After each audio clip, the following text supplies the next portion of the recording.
At my son's wedding, they swapped out my seat for a trash can. It's just a joke. Don't be so dramatic, my daughter-in-law said. Everyone cracked up, but when I showed the DNA results for my grandson, the room went silent. I'm glad you're here. Stick with my story till the end, and drop your city in the comments so I can see how far this reaches. I should have known something was off the second I walked in and couldn't find my name on the seating chart. The fancy calligraphy listing, everyone's tables felt like it was mocking me as I ran my finger down the list. Henderson, Hopkins, Jackson, but no Lenora Blake anywhere. Excuse me, I said to a young woman holding a clipboard, her smile bright and rehearsed. I can't find my table. I'm Lenora Blake, the groom's mom. Her smile twitched. Oh, let me check with the bride, she said and darted off, leaving me standing there in the navy dress I'd carefully picked out just for Caleb's big day. 3 months of searching, tailoring, and excitement, and now I felt like a stranger crashing my own son's wedding. She came back with Sloan in tow. The bride, glowing in her white gown, blonde hair pinned up like she was headed to a magazine shoot. She looked every bit the part of someone who'd never been told no in her life. Oh, Lenora, Sloan said, voice all syrup and sugar, but her eyes said something colder. So sorry about the mix-up. We had to shift some things around last minute. That's okay, Sweeney. Just tell me where I should sit, I said. Her grin widened, and for a second I thought I saw something sharp in it. Come with me. I've got a special spot for you. My heart softened for a moment. Maybe she was making an effort after all. Things had been tense between us since Caleb brought her home, but it was their wedding day. Maybe this was her way of extending an olive branch. I followed her through the reception hall, past tables lined with white roses and gold trim, past the dance floor where my son would soon spin his new bride. We moved past the main seating area, past the family tables clearly marked for her side. We kept walking. Where are we going? I asked, feeling the first flicker of something uneasy. Just a little further, Sloan said, heels tapping the marble. I wanted you to have the perfect view. She stopped. Here we are. I stared. There, shoved against a wall near the coat check and half hidden behind a massive potted plant, was a single, folding chair. Right next to it stood a silver trash can. I don't get it, I said, barely able to push the words out. Sloan giggled, like it was the cutest thing. It's your seat, right by the trash can. Isn't it perfect? My stomach turned. You're not serious. Oh, but I am. Don't be so dramatic, Lenore. The sweetness in her voice had faded, replaced by something sharper, something I'd heard before, usually when Caleb wasn't in the room. Besides, it fits, don't you think? My face flushed, but it wasn't just embarrassment anymore. Something colder was settling in. This wasn't a slip-up, or even some twisted joke. This was planned, deliberate, a message. Sloan, please, it's your wedding. Can't we just what? She cut in, that fake smile finally gone. Act like you belong here. Pretend like someone actually wants you. The words hit like slaps. I gripped the back of the chair to stay upright. Does Caleb know about this? I asked. Her grin came back, full of triumph this time. Caleb thought it was hilarious. We both did. You should have seen your face. And right then, like his name had called him, my son appeared from around the corner, looking ridiculously handsome in a black tux. For a moment, my heart lifted. He'd step in, tell his new wife this had gone too far. Mom, did Sloan show you where you're sitting? He smiled wide, all warmth and charm. For half a second, I believed he was about to save me. Wild, right? The world tipped sideways. My son, the same boy I'd raised alone after his dad walked out. The kid I held up through college on 2 jobs. Now he was laughing while I stood there, humiliated. Caleb, I said, careful with my words. You don't actually think this is okay, do you? He just shrugged and slid his arm around Sloane's waist. Come on, Mom, don't take everything so hard. It's just a joke. You're always so uptight. Behind them, I caught guests starting to notice us, heard whispers, saw pointing, a few chuckled. My face burned. I knew exactly what I looked like. Some uptight mom making a scene. See, Sloan said, loud enough for everyone nearby to catch it. She can't handle a joke. No wonder Caleb needed space from all that drama. More laughter rippled around us. I felt naked in a way I hadn't since I was a kid. All of them, Caleb's friends, Sloane's people, co-workers, watching me get cut down, and not one of them looked uncomfortable. They were entertained. I looked at my son again, searching his face for any glimpse of the boy I'd raised. But he wasn't looking at me at all. He was focused on Sloane with this wide-eyed devotion that told me, clear as day, he was already gone. Well, I said, voice steady, even if I wasn't. Thanks for making it so obvious where we stand. I sat down in the folding chair with every bit of grace I had left. The metal was cold and stiff, and the trash can beside me reeked of half-eaten appetizers. Still, I wasn't about to run. The guests wandered off, still laughing about the mother-in-law who couldn't take a joke. I stayed in my navy dress behind a potted plant and watched my son's wedding, like I wasn't really there. Every laugh from the reception felt like another twist in the gut. But while I sat there, something else started building under the shame. A quiet anger that kept growing. And underneath that, a thought I hadn't been able to shake for months. Something about Sloane's pregnancy that never fully lined up. If they wanted to treat me like trash, maybe it was time I started figuring out what kind of family they were so eager to cut me out of. Sitting there for 3 hours, listening to the wedding unfold like I wasn't even part of it, gave me space to think, and the more I thought, the more old memories started rising up. It had been exactly 11 months since Caleb first brought Sloane home.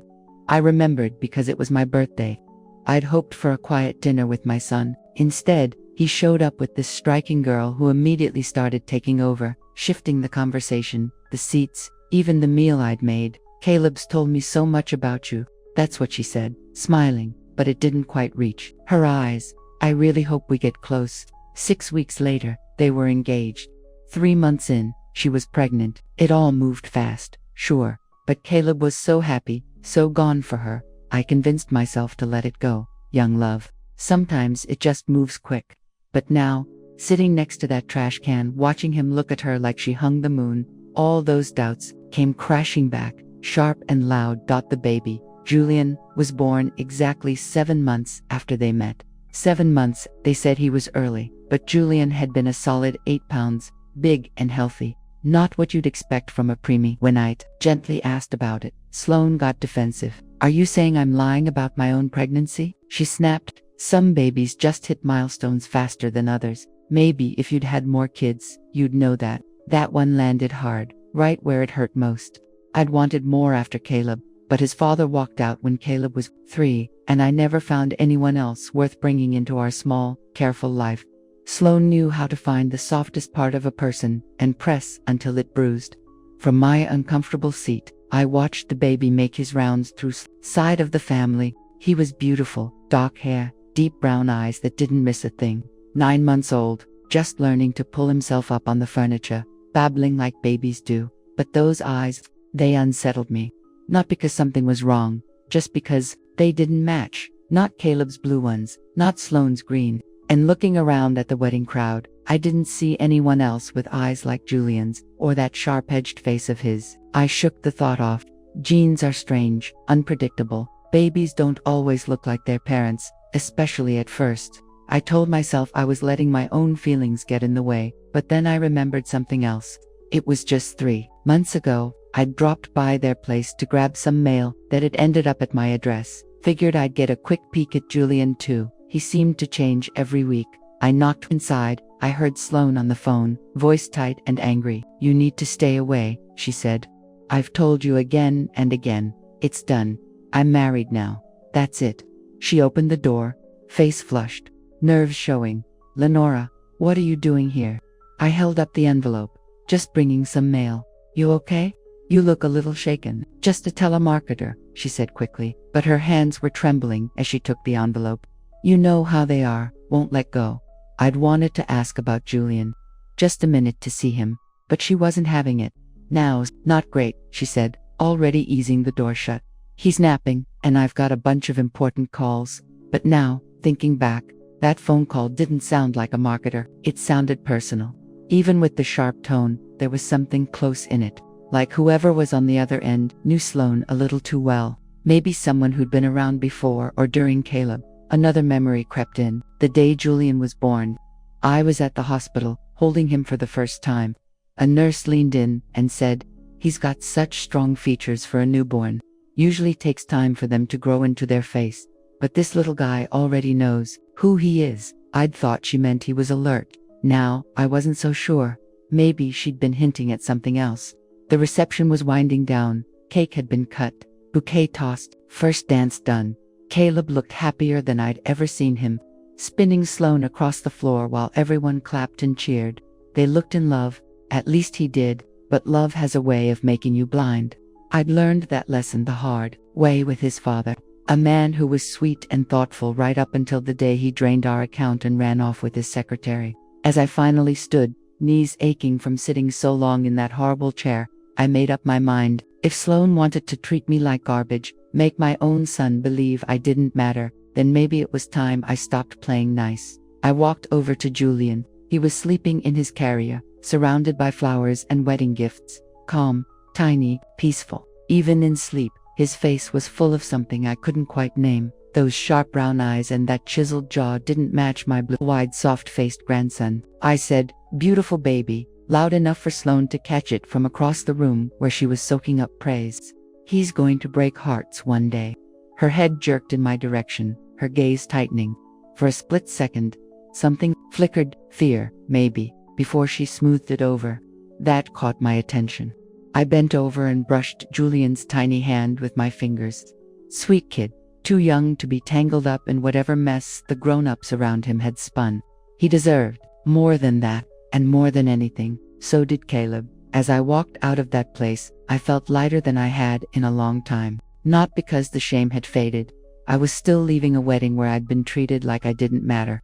But because now I had something to aim all that anger and pain at. I was going to find out who Julian really was.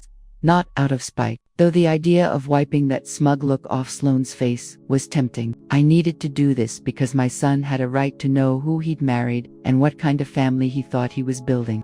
If my instincts were right, that perfect wedding was nothing but smoke and mirrors, and if I was wrong, then at least I'd know, and maybe I could find a way to live with the silence coming from a family that didn't seem to want me anymore. Either way, I couldn't keep being the woman parked beside the trash can. I had to be the mother who stepped in, even when her child didn't ask for it. 3 days after the wedding, I sat at my tiny kitchen table, flipping through the yellow pages with shaky hands, stopping at the private investigator section. The whole thing felt over the top, like something out of a bad movie, and more than once, I almost shut the book. But every time I hesitated, I remembered that folding chair, that trash can, and the sound of my son's laughter while I sat in that damn corner. The first investigator seemed more interested in tailing cheating spouses or catching insurance scams. The second hung up the second I said I wanted to look into my daughter-in-law. Then, I called Naomi Park. She used to be a detective and now ran her own practice. On the phone she said, "Family cases are tricky. But if there are questions about paternity and there's a child involved, the truth should come out." I asked if she could meet me the next day. Her office was in a simple strip mall, wedged between a dry cleaner and a tax service. She was in her 50s, no nonsense and calm, her gray hair pulled into a low ponytail. She took careful notes while I talked, never interrupting, never judging. When I finished, she looked up and said, "That timeline doesn't quite sit right. 7 months from meeting to delivery, and you said they blamed it on being premature. But the baby's size doesn't back that up, and he doesn't look like either parent." I nodded. "But genetics can be weird. I might be completely off." Naomi gave me a soft smile. "That's what DNA tests are for. But you need to understand what this could lead to. If you're right, you'll blow up your son's marriage, and you might lose whatever relationship you still have with him." I thought about the way Caleb looked at me that day, like I wasn't worth the trouble. That relationship is already gone. If I'm right, at least he'll have the truth. "And if you're wrong," she asked, "then I'll accept it. And maybe I can finally let this go," I said. She nodded. "All right. For a basic DNA test, I'll need samples from the baby and from your son.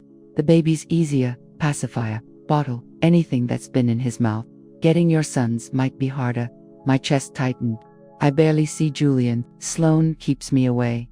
And Caleb." I stopped, because we both knew what I was trying to say. "Let me start by digging into Sloane's past," Naomi offered. "See what turns up before we jump into the rest. Sometimes, the truth shows up in places you don't expect." For the next week, I drifted through my days like I was stuck in limbo. I went through the motions, my shifts at the library where I'd worked for over a decade, quick runs to the grocery store, evening walks around the block, but my head wasn't in any of it. I couldn't stop thinking about what Naomi might be digging up. The call came Thursday night while I was reheating some leftover soup. Lenora, it's Naomi. I found something about Sloane's past you'll want to see.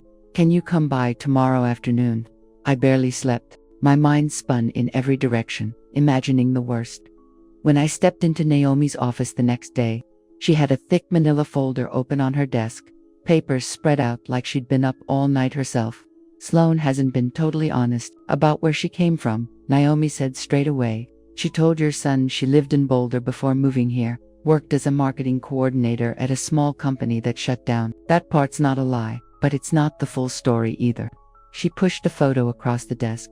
It showed Sloane at what looked like a backyard party mid-laugh, her arm around a tall guy with sharp cheekbones, serious brown eyes, and a face that made my gut twist. His name is Elias Rowan, Naomi said. They were together for almost 2 years back in Boulder. According to the friends I talked to, it was serious. They even lived together for the last 8 months before she suddenly left. My hands trembled as I picked up the photo. Elias looked too much like Julian for it to be coincidence. The same dark eyes, same jawline, even the same crooked little smile. When did she leave Boulder? I asked, even though I already knew what was coming. About 6 weeks before she met your son. Her landlord said she broke her lease out of nowhere, gave a forwarding address, said she had a can't-miss job offer. The timing crushed me. If she'd been living with Elias until 6 weeks before she met Caleb, and Julian was born 7 months after that. There's more, Naomi said, her voice quieter. I talked to Elias. He's been trying to find Sloane for nearly 2 years. He believes she was pregnant when she left Boulder. That soup from last night turned in my stomach. Does he know about Julian? Not by name, but he knows she left carrying his child. He's been looking for her ever since. I stared down at the man in the photo, a stranger who might be my grandson's real father. He looked decent, steady, a man who'd been trying to find his kid while mine was raising that boy like he was his own. What kind of person does this? I whispered. Naomi didn't flinch. Her voice was calm, but firm. Someone who knows how to walk away when things get complicated. Elias has a good job. He's settled. But I guess Sloane saw a better option and took it. Everything clicked together, each piece heavier than the last. She'd left Boulder, pregnant, found my son, successful, kind, gullible, and convinced him the baby was his. She found the life she wanted and lied her way into it, even if it meant deceiving a child. I need that DNA test, I said. My voice came out stronger than it had in weeks. You're sure? Because once we know the truth, we can't unknow it. I thought about Julian. Sweet, trusting, believing Caleb was his dad. I thought about Caleb, giving his whole heart to a child who wasn't his, while the real father sat miles away, aching for the son he never met. And I thought about me, sitting by a trash can while Sloane laughed at the family she was breaking apart, I'm sure. Naomi gave a small nod. Then we need to be smart. If she gets wind of what we're doing, she could run again, with Julian. She's done it once already. That afternoon, I drove past their apartment building more than once, trying to find the nerve to walk up and knock. In the seat beside me was a stuffed elephant I'd grabbed from the drugstore, hoping it might buy me a few quiet minutes alone with my grandson. Sitting in my car outside their building, I realized I wasn't scared of Sloane's usual attitude. I'd gotten used to that. What rattled me was what I might find out. What if the DNA test confirmed what I'd been thinking? What if it didn't? Either way, today was going to change everything. I stayed parked there, stuck in place, not sure what to do. Then Sloane came out, pushing Julian in a stroller. She wore yoga pants and a tank top, her blonde hair thrown into a loose bun. She looked like any other young mom out for a stroll. But I knew better now. I knew about Elias Rowan, about Boulder, and the web of lies she'd spun around my family. I watched her pause to chat with a neighbor, smiling and waving her hands around like nothing in the world was wrong. Julian squealing and smacking the stroller tray. That's when the cold anger set in. She was good at this, at putting on a show, at getting people to buy into whatever version of the truth she needed them to believe. But she'd slipped up in one big way. She thought she could toss me aside like I didn't matter.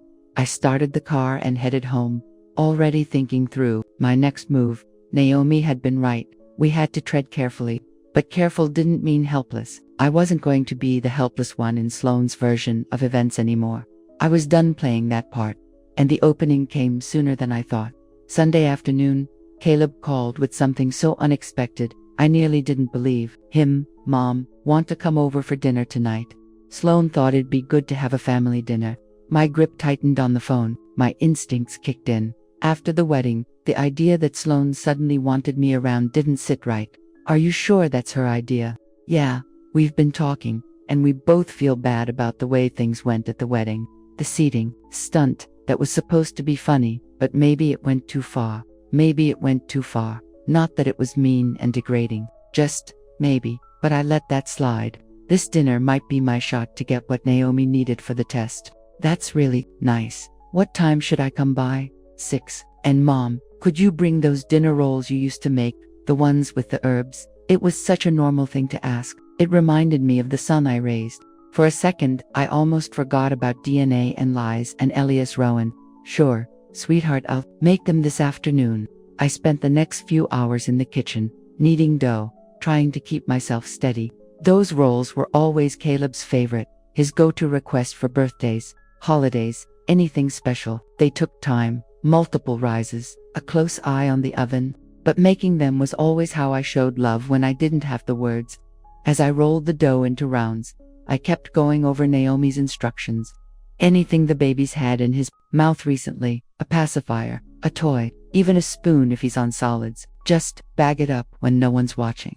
It all sounded so easy, so detached, but the idea of tricking my own family, even after everything they'd done to me, made me sick to my stomach. Right at 6, I stood at Caleb's door with a basket of warm rolls, trying to look like the grateful mother-in-law who was just happy to be invited. Sloane answered with a smile that looked real enough, but it didn't quite reach her eyes. Lenora, come in, something smells amazing. The apartment was spotless, as usual. Everything white and gray, clean and expensive looking, but not warm.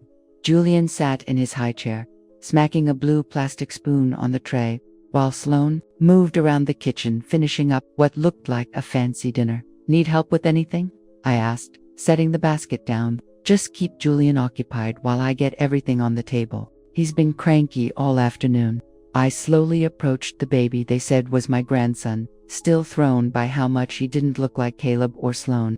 Up close, the resemblance to Elias Rowan was even more striking. Julian looked up at me with those deep brown eyes and flashed a drooly little smile that squeezed my heart. Hi there, sweetie, I said gently, reaching out to touch his tiny hand. He latched onto my finger right away, his grip surprisingly strong for a 9-month-old. He liked you, Caleb said, leaning in from the kitchen doorway. Look at that smile. Watching my son light up, thinking his baby was bonding with his mother, I nearly backed out. How was I supposed to blow this whole thing apart? Caleb looked genuinely happy. Julian was safe, loved, taken care of. Dot was telling the truth worth wrecking. All of that. But then I saw Elias Rowan in my head, somewhere out in Boulder, not even knowing if his own child was alive. And Caleb, building his entire life on a lie that could crack wide open any second. And me, treated like trash for being the only one who didn't buy into Sloane's polished story. The truth mattered. It always did. Dinner went better than I expected. Sloane was actually trying, asking about my work at the library, even saying something nice about the dinner rolls I'd brought. Caleb was relaxed, talking about their honeymoon and planning Julian's first birthday. We're thinking of having it at the park, Sloane said while feeding Julian some mashed up carrots, a picnic kind of thing, something family friendly. That sounds lovely, I said, watching Julian grab the spoon and shove it in his mouth, smearing it with carrots and spit. Perfect. Can I help feed him? I asked. It's been forever since I've done baby time. Sloane hesitated for a beat, then handed me the spoon. Sure, he's actually getting pretty good at eating. Sometimes he wants to do it himself. I fed Julian while chatting with Caleb about work and what the weekend might look like. The baby made a mess of everything. Food on the spoon, his face, the table, me. When he was done and started pushing the food away, I got up to rinse the spoon, swapped it for a clean one from the dish rack. Took less than half a minute. The rest of the night blurred into the kind of normal that felt staged. We flipped through honeymoon pictures, talked holiday plans, and I rocked Julian as he drifted off on my shoulder. But the weight of that plastic bag in my purse never left me. It held the one thing that could end all of this. When it was time to go, Sloane walked me to the front door while Caleb handled the kitchen. "Thank you for coming tonight," she said. For a second, she almost sounded like she meant it. "I know things haven't been easy between us, but we're family now, and I want Julian to have a relationship with his grandmother." His grandmother, the word hit hard, but I kept my face calm. "I want that too." She looked at me for a long moment, like she was trying to see something behind my eyes. I thought maybe she knew, but then she smiled again and gave me one of those weird hugs. "Drive safe, and thanks again for the rolls." Caleb's been going on about them for weeks. The next morning, I met Naomi at a lab on the other side of town. The tech, a bubbly woman named Lisa, explained the process while I tried not to dwell on what I was about to do.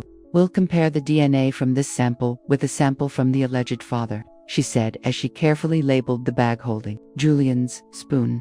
"Results usually take 3 to 5 business days. And what exactly will those results tell us?" I asked. "If there's a biological relationship, we'll know with 99.9% accuracy. If there isn't, we'll know that too." 3 to 5 business days felt like forever and no time at all. Naomi must have seen it on my face. "Are you having second thoughts?" I thought about Julian's smile, about Caleb's joy, about the way Sloan hugged me goodbye. Then, I remembered Elias Rowan, still out there looking for his child after 2 years. "No," I told myself, "I need answers." Waiting was brutal. Every single day dragged like a week. Every time the phone rang, my chest would tighten, always thinking, what if it was the results? I kept up the routine, but my head wasn't in it. My mind kept spinning out different endings, trying to prepare. Then Friday afternoon, Naomi finally called. "Lenora, the results are here. Can you come by my office?" My hands were shaking so badly, I could barely keep the wheels straight. When I walked into Naomi's office, she was behind her desk, a manila envelope laid out in front of her, her face heavy. "Before I show you this," she said, "I want you to know, whatever it says, you were right to go after the truth." I just nodded. I couldn't speak. She opened the envelope and pulled out a single sheet. "The DNA test shows no biological relationship between the baby and your son. Julian is not Caleb's child." I knew it. I'd felt it for months. But hearing her actually say it, knocked the air out of me. I dropped into the chair across from her desk. My knees had nothing left. "Are you absolutely sure?" 99.9% sure. The lab ran the test twice, just to confirm. Naomi's voice was steady, soft but firm. "I'm sorry, Lenora. I know this isn't what you wanted to hear." But the truth was, part of me felt lighter. Not happy, not smug, just relieved. It wasn't all in my head. For so long, I'd been made to feel crazy, told I was overthinking, misreading things. Now I knew. "What happens next?" I asked. "That's up to you. You could go to Sloan in private, let her tell Caleb herself. You could go straight to Caleb. Or," she paused, watching me closely, "given what they've put you through, you could bring this out into the open. Choose your moment, your place."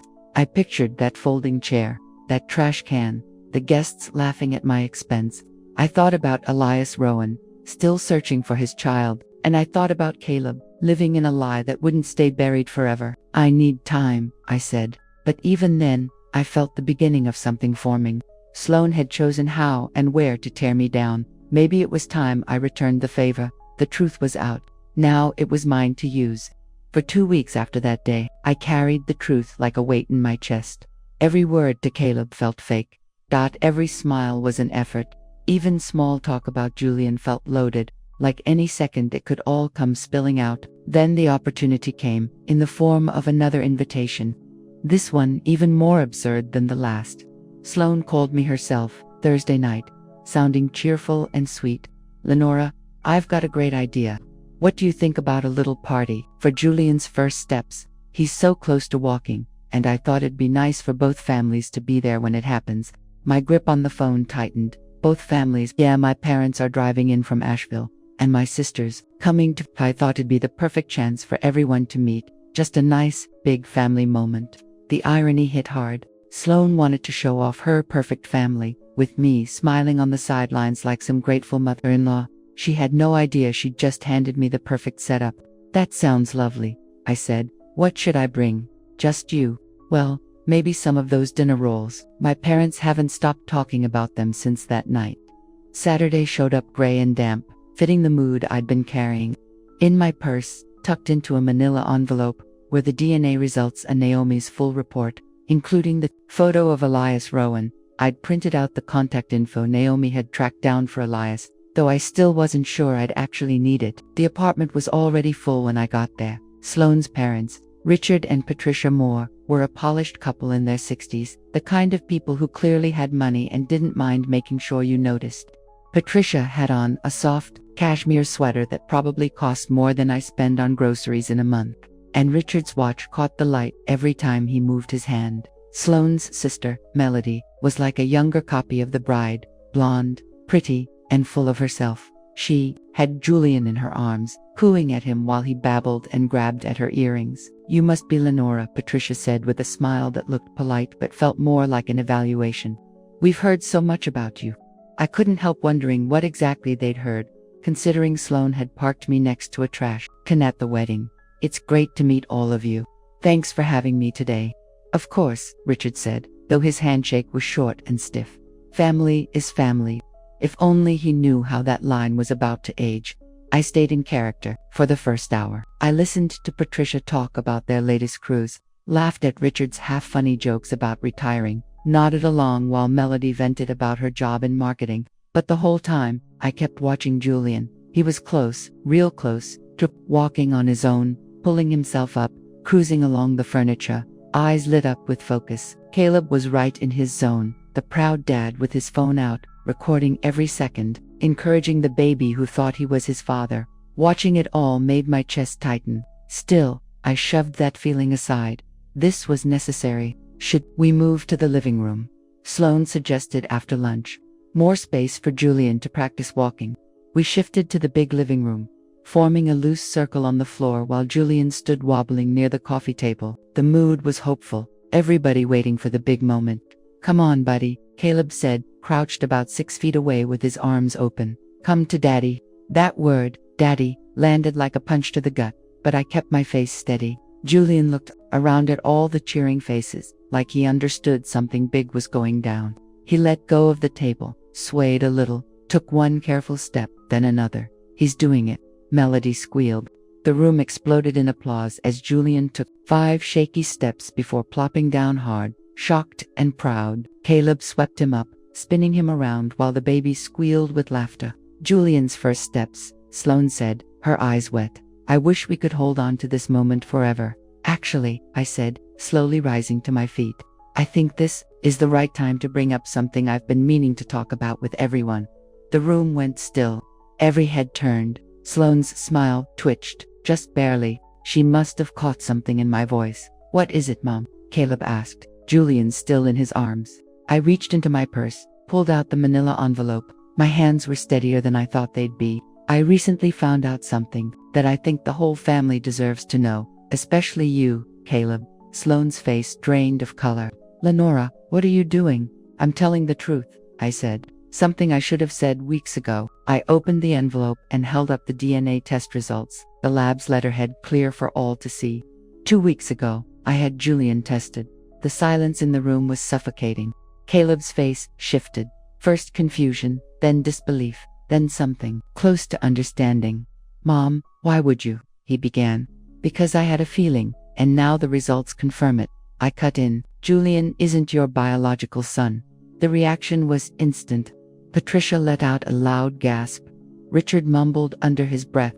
Melody just stared, mouth open. But it was Sloane I watched.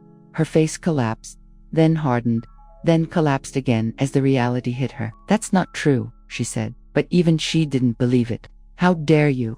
The test shows 0 genetic connection between Caleb and Julian." I kept going, my voice cutting through the shouting. So I did some more digging. I pulled out a photo and handed it to Caleb. His face went pale as he looked at it, then at Julian, then back again. "Who is this?" he whispered. "His name's Elias Rowan. He's a software engineer from Boulder. He's been trying to find Sloane and his son for 2 years. Sloane finally snapped. Her voice came back, full of rage and panic. "You had no right. How dare you dig into my family, mess with my marriage." "Your marriage," I said with a cold laugh. "The one you built on a lie, the family you made by fooling my son into raising a child that isn't his." "Stop it," Caleb said, his voice low, still staring at the photo. "Just stop." The room went quiet again. Julian started fussing in Caleb's arms. My son looked down at the baby, really looked, and I saw the moment it hit him. The brown eyes, the sharp features, the complete lack of any resemblance to us. How long have you known? He asked Sloane, his voice barely there. She opened her mouth, then closed it, then tried again. Caleb, I can explain. How long? She broke, then all her fight vanished. Since before I met you, she whispered. I was already pregnant when I left Boulder. Elias wanted to get married, but I couldn't picture myself trapped in that life. Then, I met you. You were so successful, so kind, and when you fell for me, I let you believe the baby was yours. Caleb's voice was flat. You let me believe. You were so happy, she said, trying to hold on. You talked about being a dad, about how Julian changed everything. I couldn't take that away from you. So you lied. For over a year, you lied. He stopped, looked down at Julian, whose tiny hands were reaching for his face. Does he know? Elias? Does he know he has a son? She didn't answer. He suspected, I said. My investigator talked to him. He's been searching for both of them. The room exploded again, this time with Sloane's family in chaos. Patricia was demanding to know what the hell happened. Richard started throwing out legal questions. Melody looked at Sloane like she was a stranger. Through it all, Caleb sat there, holding Julian, trying to make sense of everything he thought was true. Then, he looked at me. You could have told me in private, he said. Why'd you do it like this? I thought about all of it. The folding chair, the trash can, the way Sloane made me feel small and disposable, but I kept my voice steady, because she's done this before, Caleb. She knows how to twist things in her favor, how to make people believe whatever she needs them to believe. Needed witnesses. I didn't want there to be any doubt about the truth. He nodded, slowly stood up, and handed Julian to me. I need some air. As he stepped out onto the balcony, Sloane turned on me. Her face, still stunning, was now full of hate and panic. You've destroyed everything, she said through clenched teeth. Are you proud of yourself? You ruined my marriage, my family? No, I said, holding Julian close as he started to cry. You wrecked everything the second you built it on lies. All I did was tell the truth. Looking around that room, watching Sloane's family sit frozen in disbelief, seeing the wreckage my words had caused, I felt something I hadn't seen coming. Not pride, not relief. Just this deep, aching sadness for all the pain that could have been avoided if someone, just one person, had chosen truth instead of what was easy. But mixed in with that sadness was something lighter, like I could breathe again. The truth was out.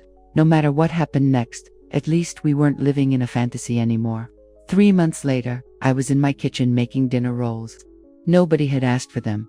I just needed something steady, something to work my hands through, while my mind tried to sort everything that had changed since that Saturday afternoon when the truth finally cracked everything open. The fallout came fast. Sloane's parents packed up and left the same night. Patricia didn't say much to her daughter, just walked out with their suitcases. Melody stayed a little longer, trying to get Sloane to fix it somehow, though even she looked rattled by just how far her sister had gone. Caleb filed for an annulment less than a week later, cited fraud. Turns out, if you've got DNA proof and evidence that someone flat out lied about who fathered their kid, the paperwork moves fast. Sloane tried to fight it, but her lawyer must have laid it out clear there was no winning that. The hardest part, like I knew it would be, was watching Caleb say goodbye to Julian. Even knowing the truth, it didn't undo a year of believing he was the dad. Love doesn't switch off just because the science says it's misplaced. I keep thinking I should hate him.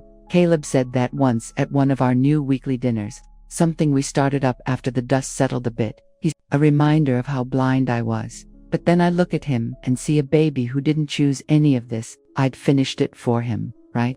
Elias Rowan got to town about 2 weeks after everything came out. I'd been ready not to like him. This man who'd complicated everything just by being alive.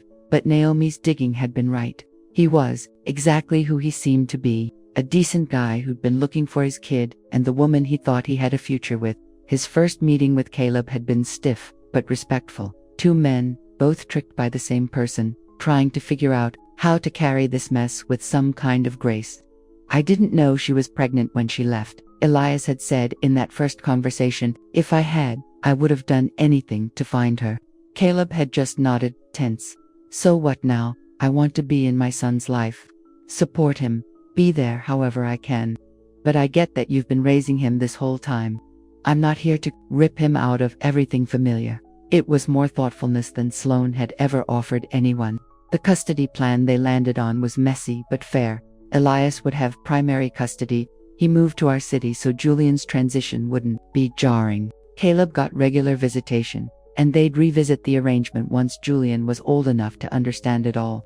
Sloane had fought it hard, but she didn't have a leg to stand on. She'd lied, had no stable job, and the courts take patterns of manipulation seriously. Last I heard, she'd moved back in with her parents in Asheville while the legal side of things played out. Richard and Patricia, surprisingly, weren't all that forgiving. Not the way I'd expected from people who once seemed ready to shield her from anything. But none of that mattered tonight. Tonight, Caleb was coming over for dinner. And for the first time in over a year, it was just going to be the two of us. No Sloane, no watching what we said. Just us. There was no second guessing whether I belonged in my own son's life. No tiptoeing around landmines of half-truths. The doorbell rang right at 6. Some habits never changed. Caleb had always been on time. Something smells amazing, he said, when I opened the door, and for a second, he was just my son again, the kid who never passed up a dinner roll. Almost ready, I told him, stepping back so he could come in. How was your week? A normal question. One I'd wanted to ask for months without feeling like I was poking at the walls he'd built around his new life. Pretty good, actually, he said, easing into his old seat at the kitchen table. I had lunch with Elias and Julian yesterday. I paused, pulling the rolls out of the oven. It was still strange. The way he now chose to spend time with the man who'd unknowingly stepped into his place. How's Julian doing? Good, really good, actually. Elias is great with him, and he's patient with me too. He lets me stay involved, even when he doesn't have to. I set the rolls on the table and sat across from him. That can't be easy. Caleb didn't answer right away. He buttered a roll slowly, carefully, just like he used to as a kid. It's not. Some mornings I wake up thinking about Julian, wondering what he's up to, if he needs anything. And then I remember, he's not, I'm not, you're not his father, I said softly. But you were, for a year. You were everything a father should be. That love mattered. It didn't disappear, it just changed course. Is that what happened with you? He asked, looking up with his father's eyes. When Dad left, did your love for him just change course? I wasn't expecting the question. We'd never talked openly about the day his father walked away. In a way, yeah. All that love I had for him, I gave it to raising you. I'm sorry, he said suddenly. For how I treated you, for laughing when Sloane stuck you next to the trash can, for pushing you out, for believing her over you. My throat tightened. You fell in love, Caleb. People do stupid things when they're in love. Believe me, I get it. But you're my mom. I should have had your back. Not joined in tearing you down. You thought you were protecting your family. I understand that. He reached across the table and took my hand. You saved me. If you hadn't found out the truth, how long would it have gone on? Would I have spent years raising someone else's kid, thinking he was mine? Would Sloane have ever come clean? I squeezed his hand. I don't know, but Julian deserves the truth. Elias deserves his son, and you deserve a life built on something real, not lies, especially when the truth hurts. We ate in the kind of silence that felt natural again, a piece I hadn't realized I missed. After dinner, Caleb helped clear the dishes, falling back into the old rhythm like nothing had ever been broken. I've been thinking about dating again, he said as we finished up. Not seriously, just someday. That's good, I said, hanging the dish towel. You're still young, you've got so much to give. This time, I want to take a different approach. Slow things down, ask more questions along the way. Maybe even have them meet my mother. She's sharp, picks up on people quick. I laughed, feeling lighter than I had in a long time. Your very smart mother who's also figured out how to speak up when something feels off. That's good, Caleb said, pulling me into a hug. I need someone who'll tell it to me straight, even when it's tough to hear. After he left, I sat on my couch with a cup of tea, thinking about the strange road that had led us here, just 6 months ago. I'd been the ignored mother-in-law parked next to a trash bin while my family laughed at my expense. Now, I was just Caleb's mom, again. Someone he trusted. Someone he listened to, not brushed off like some burden. The truth had wrecked everything at first. Marriages collapsed. Families cracked open. A baby, innocent and unaware, caught in the wreckage of grown-up lies, but telling the truth had also been freeing. No more tiptoeing around people. No more pretending that cruelty was just jokes. No more putting up with being treated like I didn't matter. My phone buzzed. It was a photo from Elias. Julian was walking across a playground, steady on his feet, kids all around him. The message was short. Thought you'd like to see how steady he's getting on his feet. I smiled, looking at that little boy who wasn't mine by blood, but who would always mean something to me. Julian was laughing in the photo, arms out for balance, face lit up with joy. He was finding his own footing. He was moving forward, away from the lies, away from the manipulation that clouded the start of his life, and in some ways, so was I. I texted back, "He looks happy and healthy. Thank you for including me." Elias answered almost right away. "You're the reason he even got to know his real family. Will always be grateful." Real family, not the version patched together out of convenience and lies, but the raw, imperfect kind that's built when people choose truth over comfort. I put my phone down and picked up the book I'd been reading, settling deeper into my favorite chair. Tomorrow, I'd head to the library for work, maybe call up my friend Miriam, maybe finally check out that farmer's market I'd been meaning to visit. Little things, but they were mine to choose now. No need to run them through someone else's filter. The truth had cost us, but it had also made room for peace. And for the first time in over a year, I was back where I belonged. In my own life, seen, respected, loved, without having to shrink to fit someone else's idea of who I should be. Some wins don't come with applause. Sometimes, the real victory is the quiet knowing that you chose honesty over comfort, dignity over lies. That night, I slept better than I had in months. 3 weeks after the dust finally settled, I stood in my kitchen, staring at the same cracked tile by the sink I'd been ignoring for 6 years. It looked different now. I'd scrubbed the grout, cleaned out the drawers, even replaced the old curtains with something light. Not because I suddenly cared about decor, but because I needed a win I could see. Something solid that wouldn't turn on me, lie to me, or call humiliation a joke. They say it takes time to heal. What they don't say is how that time passes in fits and starts.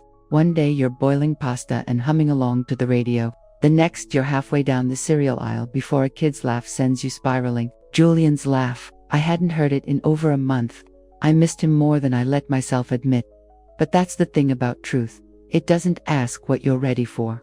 It just shows up, rattles everything, and waits for you to figure out the rest.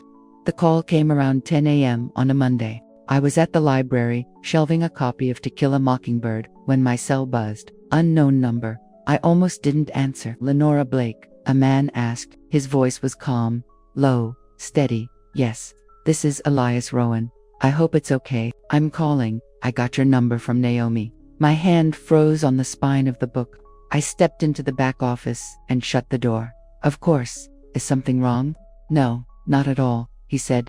"Actually, I was wondering if you'd like to join us this Saturday. Julian's got his first music class, and they encourage family to come. Figured you might want to be there." I sat down slowly. For a second, I didn't know what to say. I hadn't expected an invitation from Elias, especially not one so kind.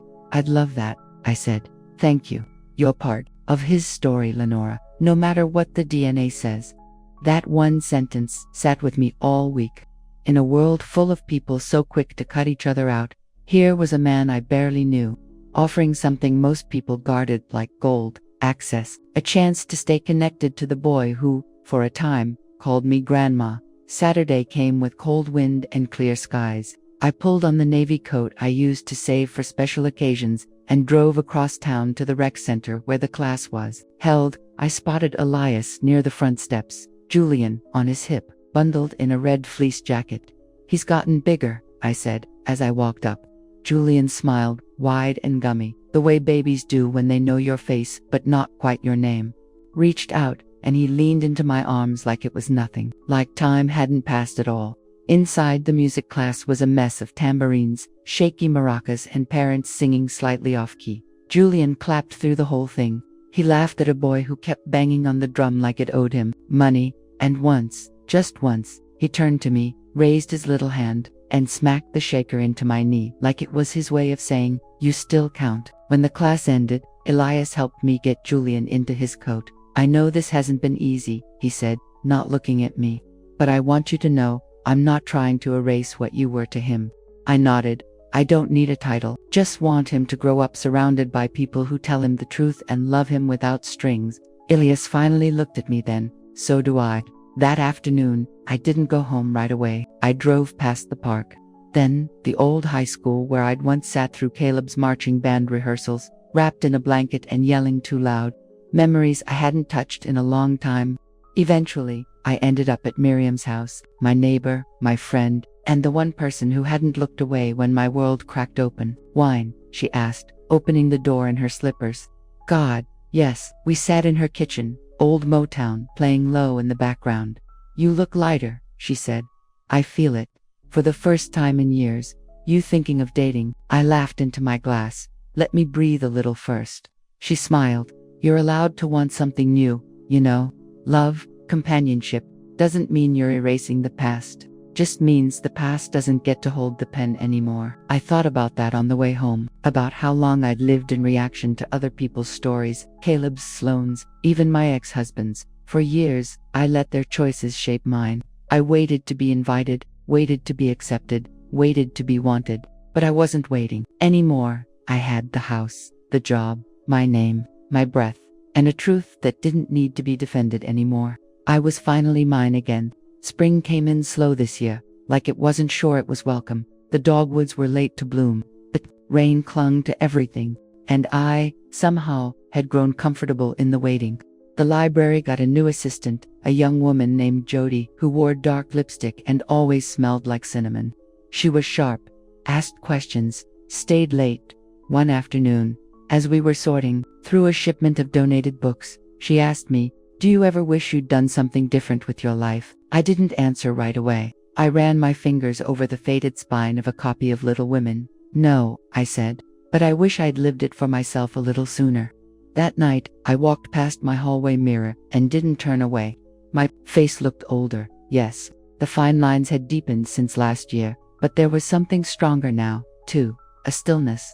A woman who had sat through humiliation and chose not to let it name her. I didn't need permission to start again. And I wasn't asking for forgiveness either. It was a Wednesday when Caleb showed up unannounced. He stood on my porch holding a bouquet of daffodils, his attempt at spring, I guessed. I opened the door and stared at the flowers like they were foreign. "You allergic to apologies now?" he said. "Depends on the kind," he laughed, that crooked grin of his tugging at my chest. The boy was still in there somewhere. "Can I come in?" he asked. I stepped aside. "You know where the coffee is." We didn't talk much as I made it. Just stood in the silence of my kitchen while the kettle whistled. When I handed him his mug, he looked down into it like the words were floating somewhere near the bottom. "I saw Sloane last week," he said. "At mediation." I said nothing. She asked if I'd ever forgive her. I raised an eyebrow. "What did you say?" I told her I forgave her the moment I stopped loving the lie. He looked at me then. Really looked. I kept thinking if I stayed angry, I'd stay safe. But all it did was keep me stuck. "You don't owe her forgiveness," I said carefully. "But if giving it sets you free, then maybe it's worth something." He nodded. "You know what hurt the most?" I waited. "She never asked about you. Not once. Not after the wedding. Not after the test. Nothing." I exhaled. "She didn't need to. She made it clear where she stood." While he said, "She doesn't get to stand anywhere near us anymore." There it was. Us, that quiet, powerful us I'd stopped thinking I was a part of. Later that week, I did something I hadn't done in years. I bought a dress. Nothing fancy. Just soft cotton, green like the leaves that were finally coming in. I wore it to the farmer's market that Saturday, where I bumped into Elias. He was holding Julian, who now had curls and scraped knees and a personality big enough to fill the booth selling homemade honey. "Lenora," Elias said. "Come meet Julian's new obsession, Mr. Pickle the puppet." Julian waved the floppy green puppet in my face like it was royalty. "Is Mr. Pickle a good boy?" I asked. "New," Julian giggled. We walked together for a while, picking out peaches and talking about nothing. It was easy, the way conversations are when there's no performance, no agenda, just two people doing life beside each other. Elias stopped near the parking lot, shifting Julian to his other hip. "I've been meaning to ask, would you ever consider babysitting him now and then?" just short visits.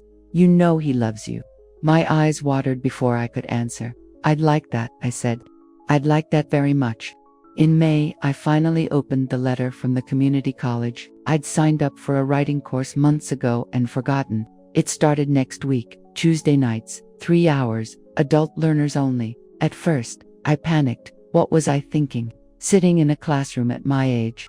But then I sat down at my kitchen table, opened a blank notebook, and wrote the first sentence without thinking. They parked me next to a trash can and called it a joke, but I stayed, and then I rose. I didn't stop writing for 2 hours. The stories poured out, pieces of me I'd kept quiet for too long. Not all of them about Caleb, or Sloan, or Julian. Some were older, some were about my childhood, the things my own mother said and didn't say. Some were about the man who left and the silence he mailed back in the form of birthday cards without return addresses. By midnight, I had 7 pages. Maybe someday they'd become something. A book, a play, a letter to another woman who didn't know how to say, I deserve more than this. Maybe I'd never show them to anyone. Didn't matter, they were mine. The thing about getting older is that everyone assumes your story's already been written, that you've had your shot, and now you're just coasting. But the truth is, some chapters only begin once you've lost everything you thought made you whole. That folding chair, that trash can, that room full of laughter at my expense. They don't haunt me anymore. They built me, because after the party ended, after the masks slipped and the truth walked in wearing no makeup, no apology, I was the one still standing, not polished, not perfect, but honest. We tell this story based on real events. The names and places have been changed to protect the identity of the person involved. It's the story of a mother who gave her entire life for her children and grandchildren, only to be disrespected, used, and abandoned. But when she had nothing left to lose, she rose. And this time, she lived for herself. We don't tell it to judge, but to make you stop and think, how many mothers are suffering in silence inside their own homes? Now, I'm curious about you, the one listening to my story. What would you do if you were in my place? Have you lived through something similar? Let me know in the comments. In the meantime, on the final screen, I'm leaving you to other stories that are favorites on the channel. And without a doubt, they'll surprise you. Thank you for staying with me until the end.